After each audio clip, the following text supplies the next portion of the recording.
creepy. I don't like it in here. Hey, what's the matter with you? Where did he go?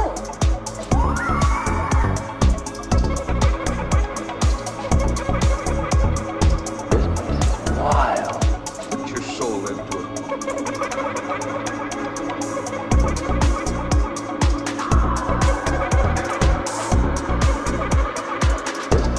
Wild. What's going on around you?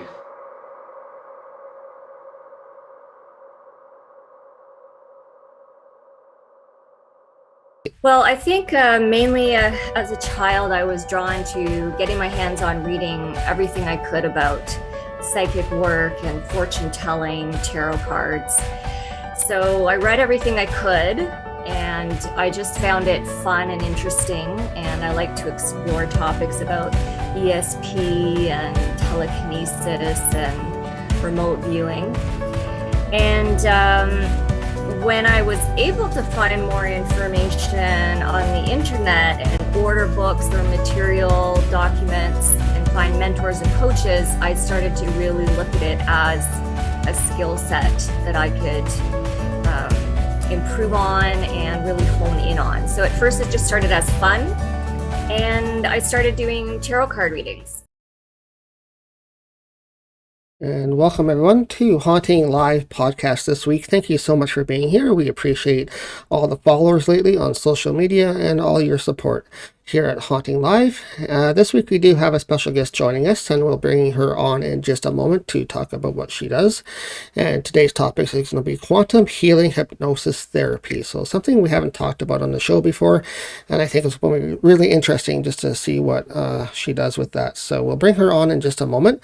But first of all, don't forget to check out our blogs. We're posting now new blogs on our website, and we recommend you guys check those out on our website. Hopefully once a week or so, we're going to get a new blog up there for you guys to check out. So recommend you go check those out. And also don't forget to subscribe to our YouTube channel if you're watching us live. Thank you very much. Just hit that like button as well if you like our content here.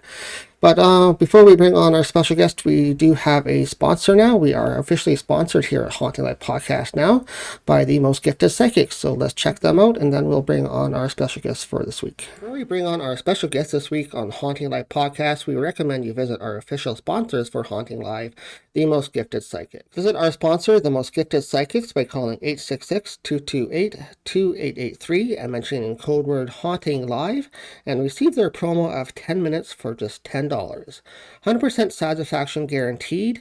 Even if you don't like the reading, they'll refund your purchase. Again, visit our official sponsor, the Most Gifted Psychics, by calling 866-228-2883 and mentioning the code word Haunting Live.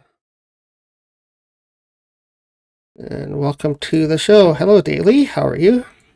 I'm doing good. How about you? Doing pretty good. Thank you so much for being here this week. I appreciate you coming on and talking about what you do.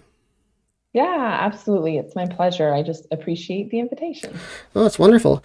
So you do a thing called quantum healing hypnosis therapy. So that is new to me. So do you want to talk a little bit about what that is, first of all? Yeah, absolutely. So essentially, it is possible for people to access the information from their past lives and to access what I would call their higher self or their oversoul. It's just kind of, the energy and the essence of who they are before they come into this lifetime, and then after they leave. And it's possible for people to access that part of their consciousness using hypnosis, getting into the right trance state to access those different types and forms of consciousness. It's kind of similar to accessing a memory from your current lifetime, right? And so if you think back to, I don't know, your 10th birthday, that is something that actually physically happened, but it's not right in front of you to recall the details of, right? And so you call it the memory of it, whatever the definition of memory would be, right? Just accessing the network of consciousness where the energy from that memory exists and you can tap into it and understand what happened. And it's the same thing for accessing information and energy from your past lives. When your soul was in a different incarnation and doing something else, you can access memories from those lifetimes just like you can a memory from this lifetime. And that's essentially what I'm doing for clients in a quantum healing hypnosis session, is getting them into the right state of consciousness, altered level of awareness in order to access that. So is this a similar thing to past life regression, or is that something along the same lines or something different? It's extremely similar. There are probably different approaches to doing past life regression. So with my modality, I'm going to use hypnosis specifically in order to get clients to access the information from their past lives, in which hypnosis, as I'm using that term, is essentially using a script to read to people to get them relaxed enough and accessing, visual information and auditory information. I like to engage all of their senses, makes it much easier for them to anchor that energy in order to access the information from their past lives. Okay, I've heard of that before, so I know there's different techniques used to draw out past events of your past lives. So what is one technique that you use to draw their senses out then? Yeah. So in traditional quantum healing hypnosis techniques, usually there's a heavy focus on clients visualizing. And so there's lots of, picture a beautiful waterfall and the beautiful colors and the scenery around it, your most favorite beautiful place. And then imagine that you're moving, through the forest. So there's a lot of visual cues that are used in order to get people relaxed, and it kind of gives the conscious mind something to do, something to focus on, because the conscious mind really wants logic and common sense and a certain order of things in order for it to agree to allow the client to continue in the session and trying to achieve the right state of consciousness. And so if things start to come up and the conscious mind doesn't make any sense of it or doesn't like it very much, it kind of throws the subconscious energy or that higher self energy to the back.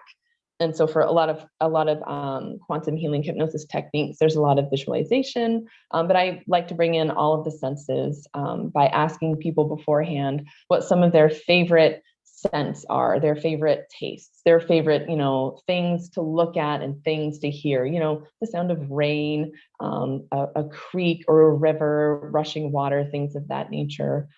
People really enjoy. And so I build that into the induction for them.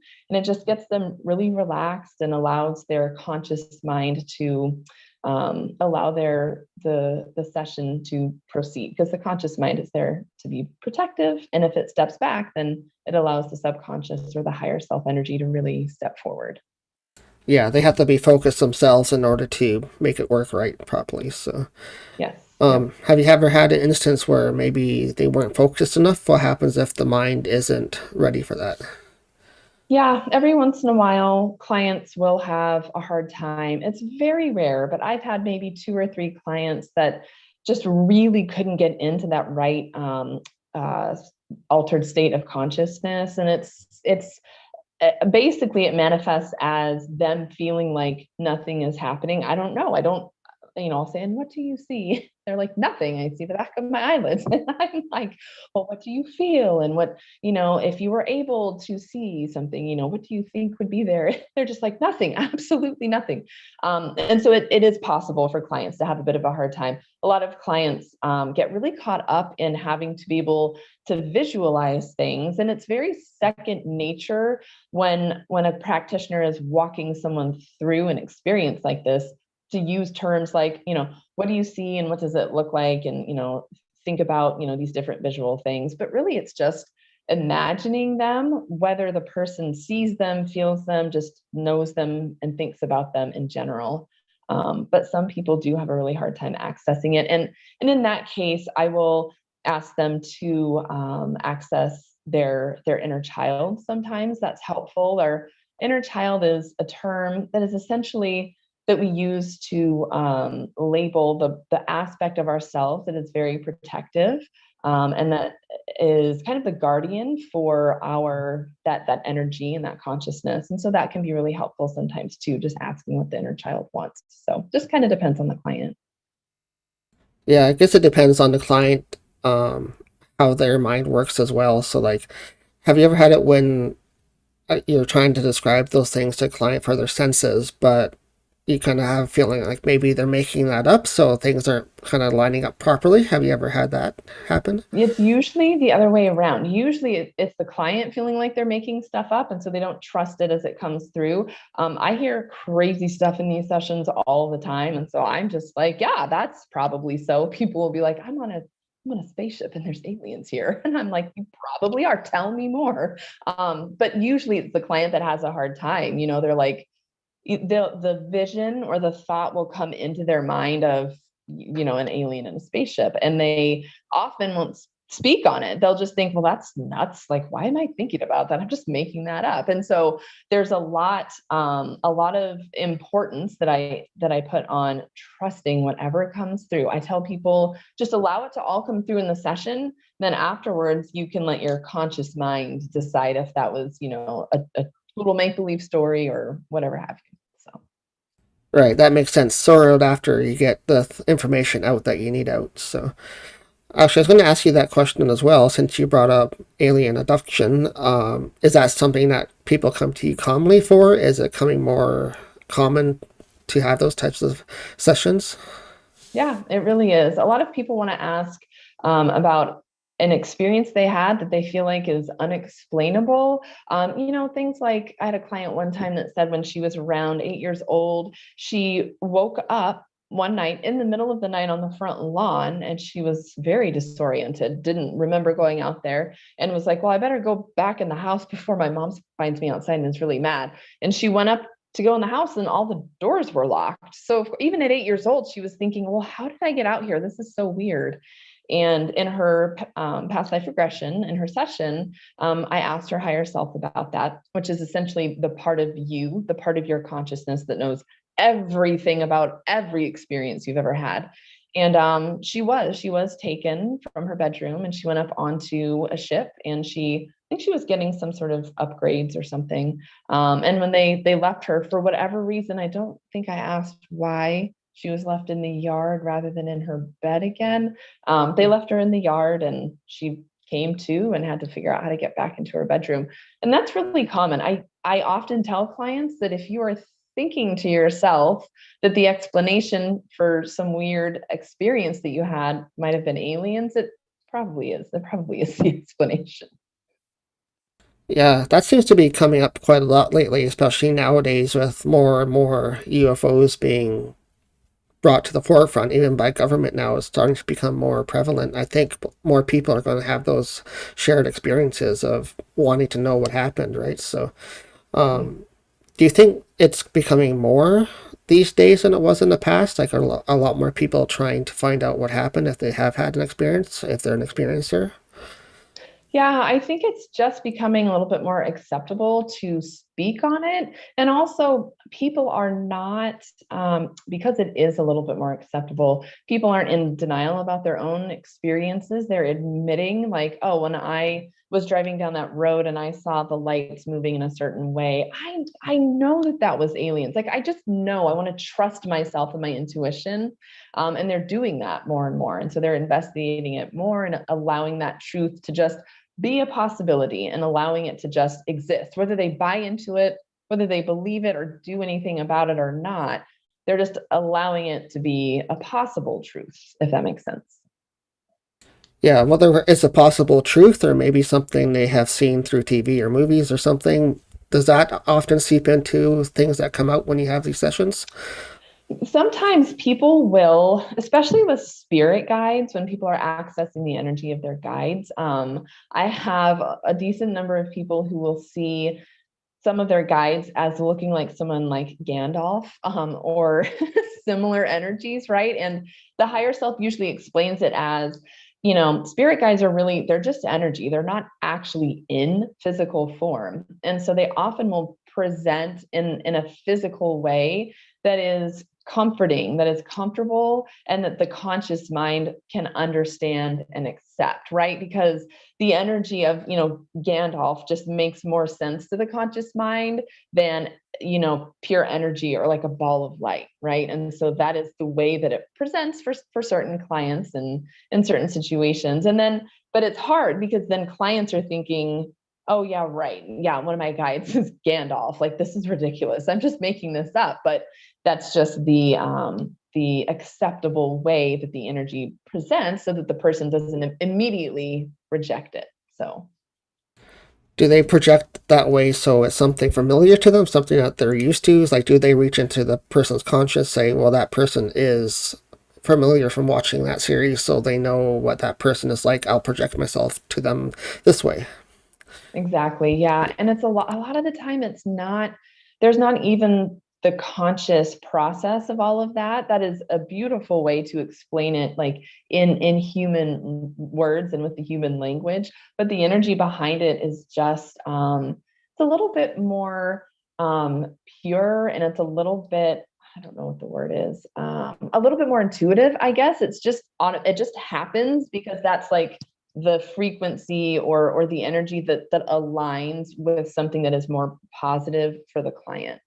So Does it make the client more relaxed? Do you find that more information comes forward when they have a guide like that helping them? yeah, definitely. And it's important to remember, and I remind my clients about this, that the experience that they end up having is exactly the experience that they were intended to have, and it's the experience that they manifested because it's what they needed in the moment. But it's hard sometimes to explain that or for clients to accept it when they have a session that they feel like was unacceptable, or they got interrupted, the connection drops, or their dog starts barking and they can't finish because it's not quiet or whatever. And I'm always very agreeable and flexible about, we'll reschedule, it's no big deal. But a lot of times people are like so angry and frustrated, and I don't understand why this is happening. And it's hard to say it's okay, whatever the reasoning was, it was meant to be this way, and it's okay to just let go of that and accept it the way that it is. So Yeah, I think that's true too. Like, some people just can't accept things that come through sometimes, so they don't know how to handle that emotion that's coming through. yeah. What do you feel sometimes that people experience after as emotions? Like, is it really hard for them to handle, or do they often more or not accept what's coming through?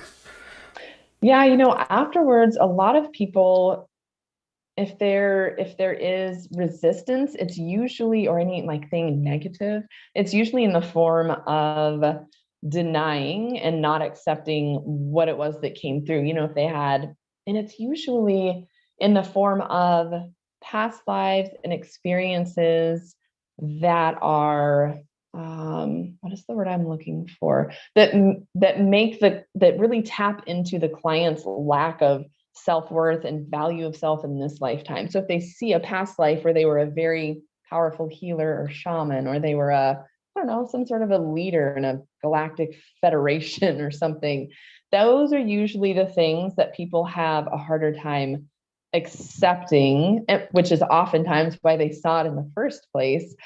Because a lot of people are like, I'm just like a puny mere mortal human on earth right now. I couldn't have possibly had this past life that was amazing and incredible. So usually the past lives where there's, like a brutal murder or a horrible assault or whatever the case is, those are actually a little bit easier for people to process and integrate, just because of the nature of being a human on earth. So how often do you find that happens then? Like, when people go into these sessions, do they find out that they have these extravagant other existences? Yeah, it depends. I mean, it's pretty common. I would say that, people finding out that they had, an incredible past life as a healer, or a horrible traumatic past life where they were trafficked or something. It's pretty equal. I would say probably 33%, and then 33% of like the most boring past life ever. It's like, oh, I was a farmer and I had a wife and we raised corn and cows and pigs, and that's all I did. And then one day we both died. The end.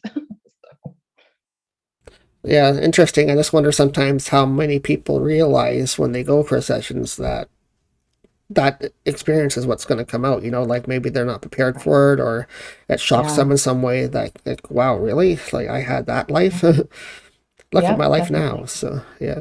Yeah. Yeah.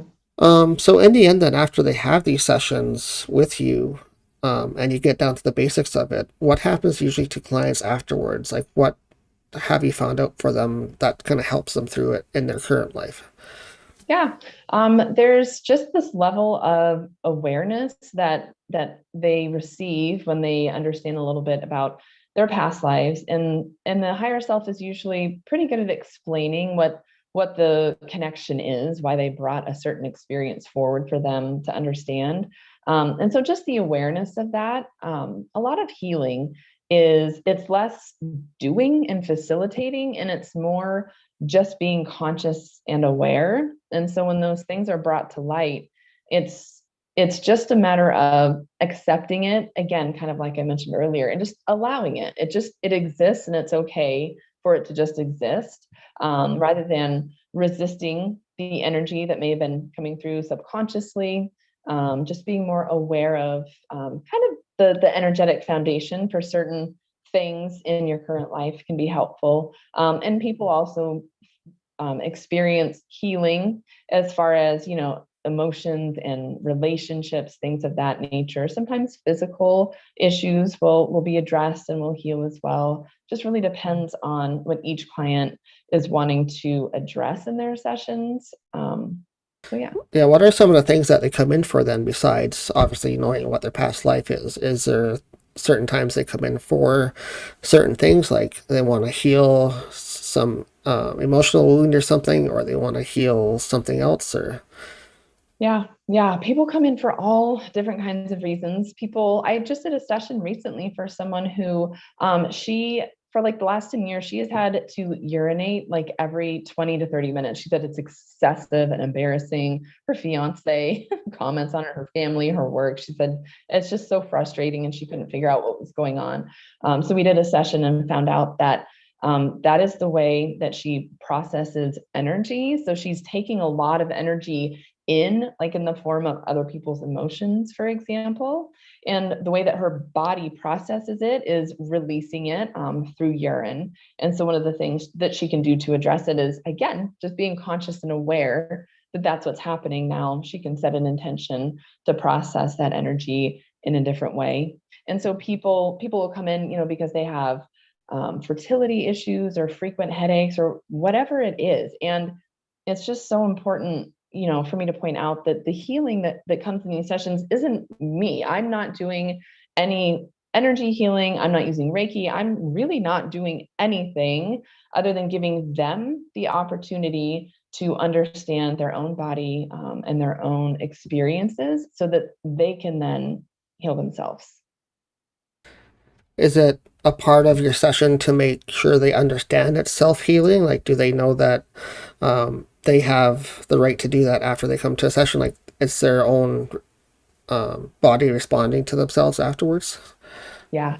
I'm really clear and upfront in all of my marketing, my social media, my website, that I'm only here to hold space, and that, like, when you come to me, it's because you've already made the decision to heal. I'm not healing you. No one else heals you. Even when people take a pill, right? Like a magic pill to fix something, all that pill is an opportunity for them, for their body to heal itself. The healing is still the body or the soul, right? Or the mind, the emotions doing the healing. It's just an opportunity where I'm holding space and kind of holding their hand through the process.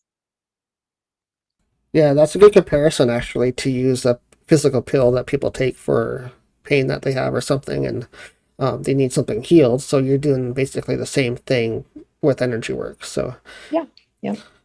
describe a little bit more in detail how the quantum part of it works. So it's quantum healing hypnosis. So can you describe in depth a little bit about that process and how the quantum comes into it? Yeah. So these sessions they don't really involve the client's physical body doing anything. So it's not a physical healing session. It's a quantum healing session, which just means that out in the quantum field, in all of space and time, and in the energetic field, that is where all of the healing and all of the action essentially takes place. And the timeline, I've recently created a modality called timeline healing hypnosis. And so what it is that the clients are doing when they're healing a timeline is they travel back in the quantum, right, energetically in their memories, back to a certain experience. A lot of women do this with very traumatic childbirths, either in their current lifetime or in a past life it will come up. And so they travel back to that experience in the quantum field. So their physical body didn't travel back in time 5 years to the birth of their child, right? Their mind, their consciousness is going back there in the quantum field to that experience. And then they essentially rewrite the experience. So after they walk through the experience that they had in the physical, they then re-experience it from the perspective of what would the most beautiful and healing, perfect, childbirth experience be. Let's walk through that together. Again, in the quantum, they're not doing anything physically.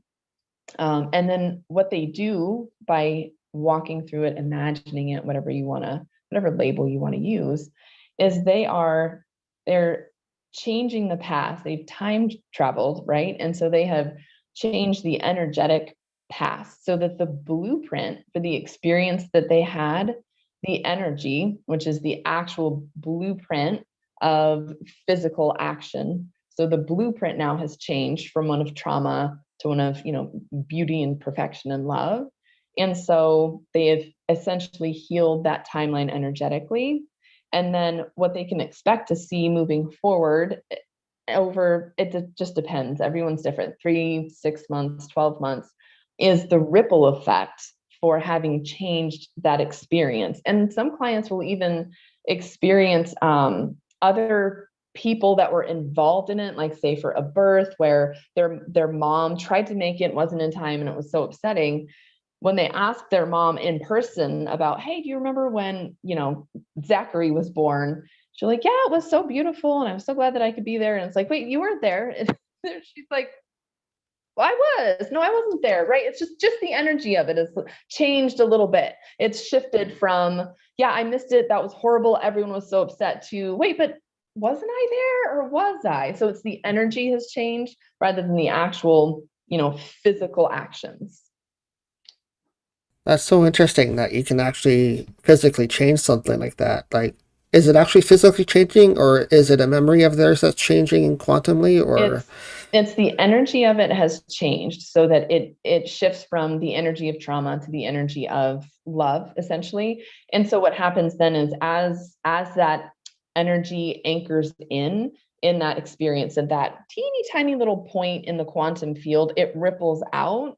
So that when your human now tries to access the physical memory of it, because we're humans, our experiences, our memories come through our physical body. So we remember our body being in the room, right? And we were watching something with our eyeballs, right? And so our physical memories then and experiences are just called up differently. So it's hard to say, does the actual literal physical change, or is it just the energy? It's really hard to tease the two apart, but if you've already changed the energy, then the physical memory doesn't actually matter, because it's the energy that is the foundation of the experience. So it is like time travel, basically, in a way. You're going to change it quantumly to something, a different state, right? So any event you've had in your current life, you can go back and look at it quantumly and say, I don't like the way that felt to me at that time. Yeah, I'd like to change absolutely. the way that feels now.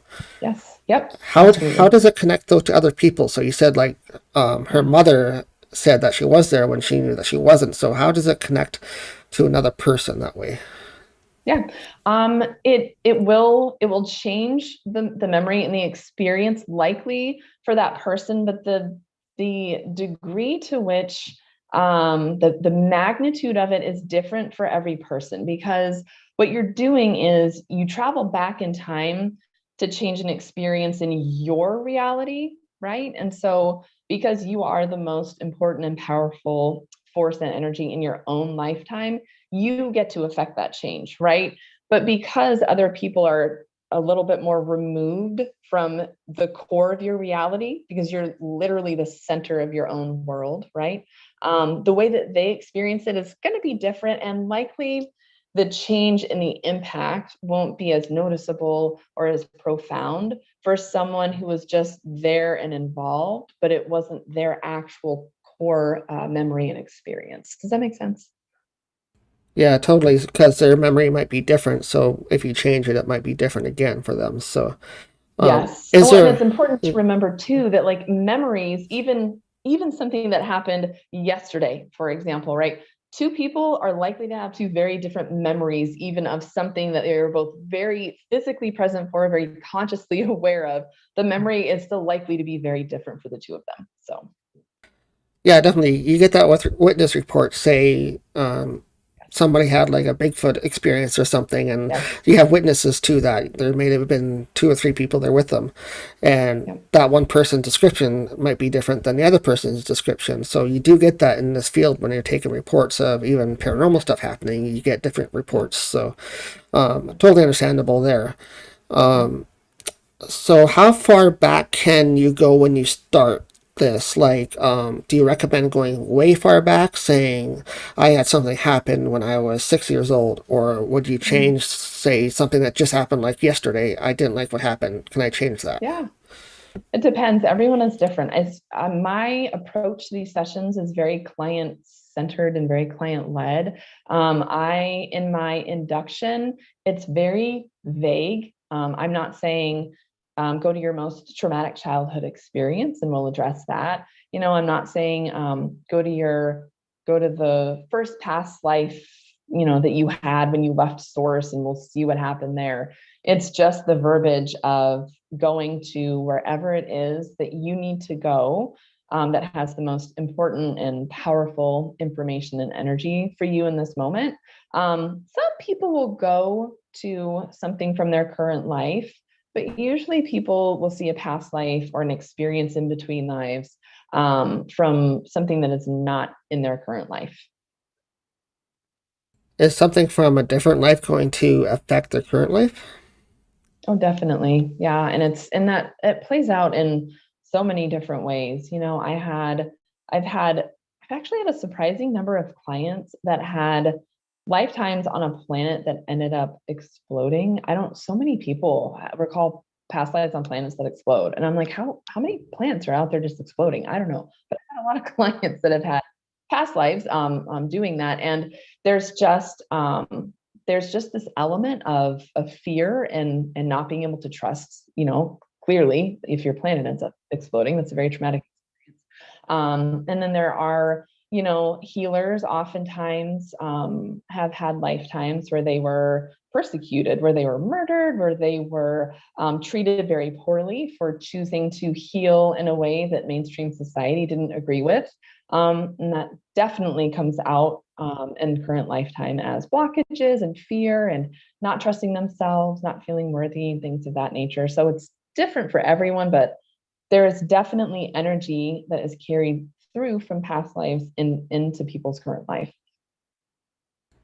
Okay, so that's really interesting, and I think it's interesting how it connects to like past life regression, but it's a more in-depth type things where you can actually get into the quantum field and change what you want to change. Yeah. So, where Yeah. past life, you're just bringing that information forward. So, Yeah. is it the same thing with hypnosis then? Do you put them under and you get to have them go into this, I guess, state of mind where they need to be to get that information out?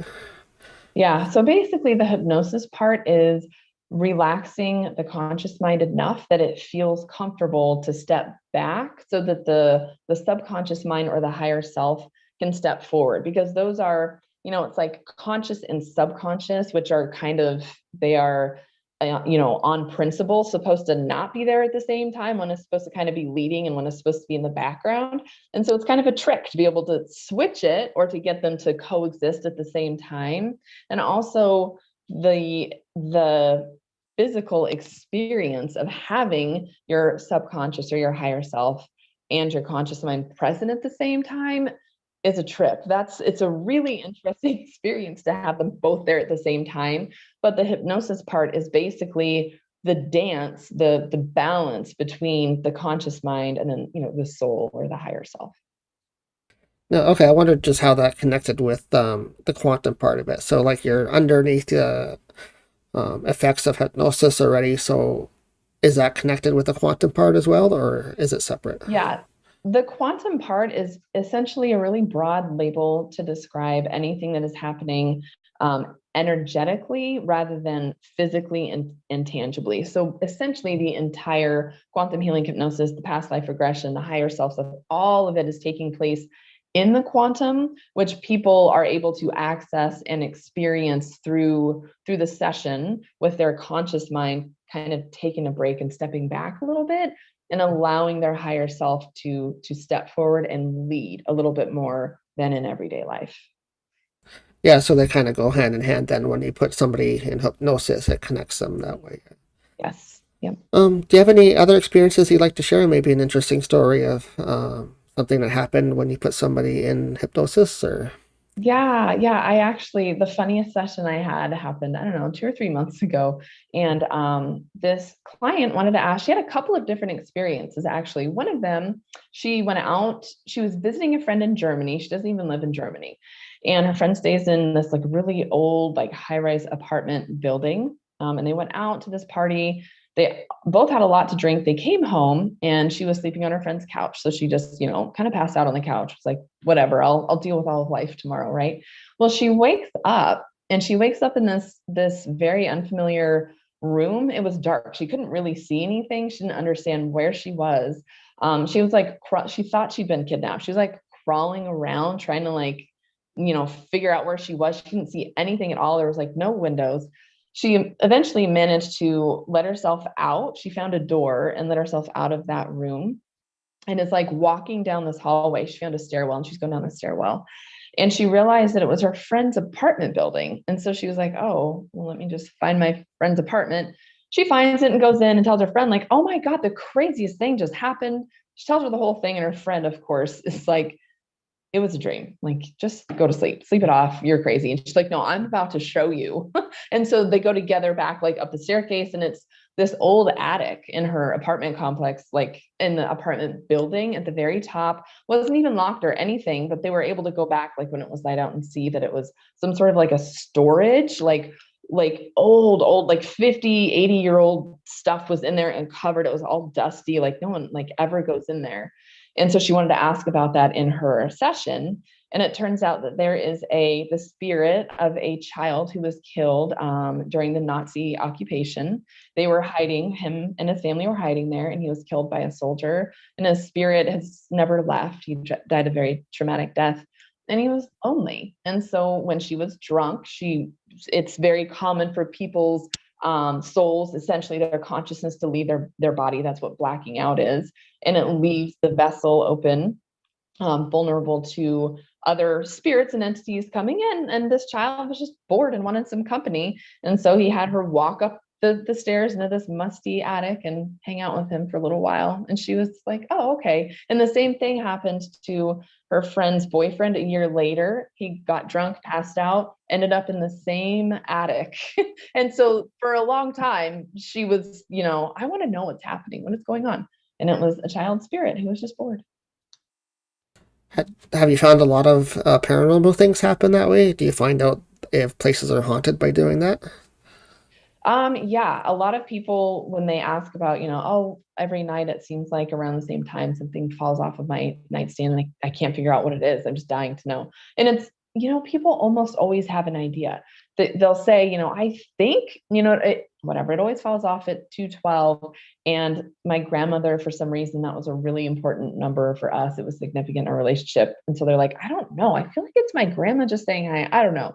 And almost always, if they're not exactly right, they're they're very close and in the vicinity of what it is. You know, a spirit guide saying hi, or a playful spirit in their home wanting to do something. Sometimes it's more sinister, like needing to up their own protection and, tell anything that's not welcome, that wasn't invited in, to leave. Just kind of depends. Okay, very cool. That's interesting. You can technically find out what the spirits are up to as well with that technique. So, anyways, just before we let you go today, thank you again for coming on. It's been wonderful talking to you about quantum healing and what it's all about. So very interesting. So thank you. Do you have anything else that you'd like to share? Anything that you're currently working on, or projects that you have ongoing, or? Yeah, I actually am in the process of creating a course to teach other people how to do the modality that I do. Timely healing hypnosis is something that I created on my own. And like I said, it's similar to the standard quantum healing hypnosis, and just is a little bit more customized for each client, uses all of the senses and different earth elements and things of that nature. And that course is actually releasing on June the 30th. Great, and I think you mentioned also you have a book in the process as well. Yeah, yep, I have on my website, dayleerose.com. People can go read a little bit about me, book a session if they'd like, or sign up for any of my courses, and all that good stuff is just on my website. And what is your website? How do they get a hold of you if they want to try a session with you? Yeah, it's just www.dayleerose.com. Well, thank you so much for being here today. I appreciate you being our guest this week and talking about quantum healing. It's been really inspiring and interesting to learn about. So thank you. Yeah, thank you so much for having me. I appreciate it. You're welcome. Thanks so much.